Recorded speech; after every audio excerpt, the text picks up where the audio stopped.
নমস্কার। আজকে আমি একটা লাউয়ের রেসিপি নিয়ে এসেছি। তো আমি লাউটা একটা ছোটো মতো লাউ, সেটাকে গ্রেট করে রেখেছি, ঘষে রেখেছি। আর আমার লাগবে ফোড়নের জন্য একটু আদা, এই আদাটাকে আমি আবার গ্রেট করে নেব। আর লাগবে একটু সর্ষে।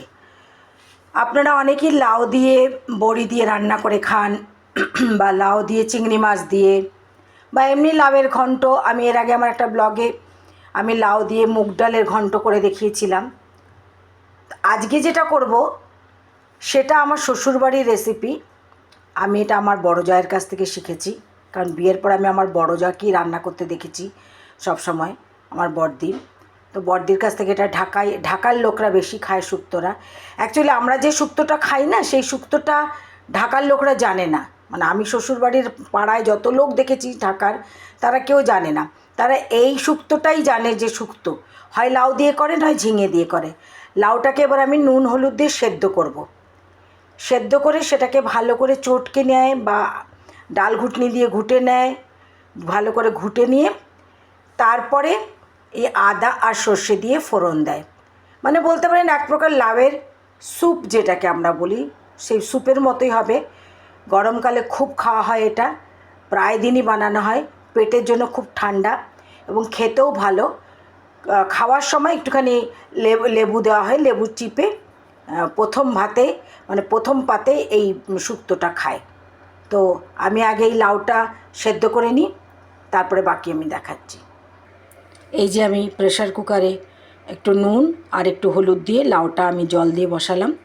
এটা আমি প্রায় 2-3টে সিটি দেব, কারণ কি খুব ভালো করে গলাতে হবে। কারণ এটাকে পরে ডাল ঘুটনি দিয়ে একটু ঘুটে নেব, বা যাদের কাছে হ্যান্ড গ্রাইন্ডার আছে তারা হ্যান্ড গ্রাইন্ডার দিয়ে করে নিতে পারেন। তো আমি এটা আগে মানে 2-3টে সিটি মেরে তারপর দেখাচ্ছি। এই যে লাউটা আমি কুকারে সেদ্ধ করে ভালো করে ঘুটে নিয়েছি।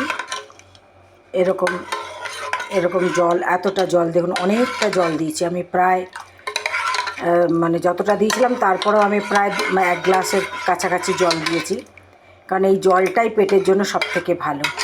আর এদিকে দেখুন কড়াইতে কতটুকু তেল দিয়েছি আমি, জাস্ট 1 চামচ তেল দিয়েছি। এবার তেলটা গরম হলে আমি সর্ষে আর এই আদাটা গ্রেট করে রেখেছি এটা ফোড়নে দেবে। সবাই জানেন যে শুক্তোতে আদা দিতে হয় অবশ্যই, এবং সর্ষে ফোড়ন, শুক্তোর ডালে শুক্তোতে সর্ষে ফোড়ন, রাঁধুনি ফোড়নও দেয় অনেকে, বা রাঁধুনি পিষেও দেয়। তো এটার মধ্যে রাঁধুনি দিই না আমরা, এটার মধ্যে শুধু শুক্তো মধ্যে, এটার মধ্যে শুধু সর্ষে আর আদা ফোড়ন দেওয়া হয়। এই যে আমি কড়াইয়ে সর্ষেটা দিয়েছিলাম আগে, সর্ষেটা একটু ফুটে উঠলে আদাটা দিলাম। আবার আদাটা একটু গন্ধটা, মানে একদম কাঁচা গন্ধটা বার করবেন না, অল্প একটু আদাটাকে নাড়বেন, বেশি একেবারে আদাটাকে নাড়বেন না। এবার আমি এটা ঢেলে দেব। এই যে আমি লাউয়ের মানে সেদ্ধ লাউটা ঢেলে দিয়েছি। আপনারা দেখেছিলেন কতটুকু লাউ ছিল, সেটাকে জল দিয়ে এতটা বাড়িয়েছি। এবার একটু ভালো করে এটা ফুটে উঠলে নামিয়ে দেব, এবং যখন সার্ভ করব, মানে খেতে বসবো যখন সার্ভ করব, তখন আমি লেবু দিয়ে ওপরে সবাই লেবু চিপে তারপরে খাবেন। এই যে হয়ে গেল আমাদের লাউয়ের স্যুপ। আমি একটু কয়েকটা লেবুর টুকরো স্যুপের মধ্যে অলরেডি দিয়ে রেখেছি। এইটা পেটের জন্য খুব ভালো, ঠান্ডা করে, তবে গরম না। এটাকে রেখে দেবেন ঠান্ডা করে, ভাতের সাথে খাবেন প্রথম পাতে।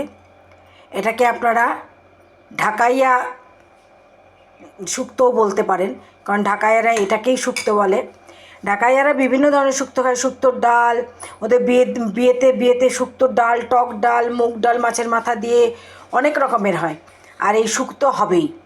তো শুক্তো বলতে ওরা এটাকেই চেনে, এবং আমি নতুন একটা পদ্ধতি আপনাদেরকে বললাম। তো এই শুক্তোটা করে খাবেন, শুক্তো বা স্যুপ যাই বলুন, করে খাবেন। আমার মনে হয় ভালো লাগবে। লেবু দিয়ে অবশ্যই খাবেন। ভালো লাগলে লাইক শেয়ার করবেন, আর অবশ্যই আমার চ্যানেলটাকে সাবস্ক্রাইব করবেন, তাহলে আমার সমস্ত ভিডিও আপনারা তাড়াতাড়ি পেতে পারেন। নমস্কার।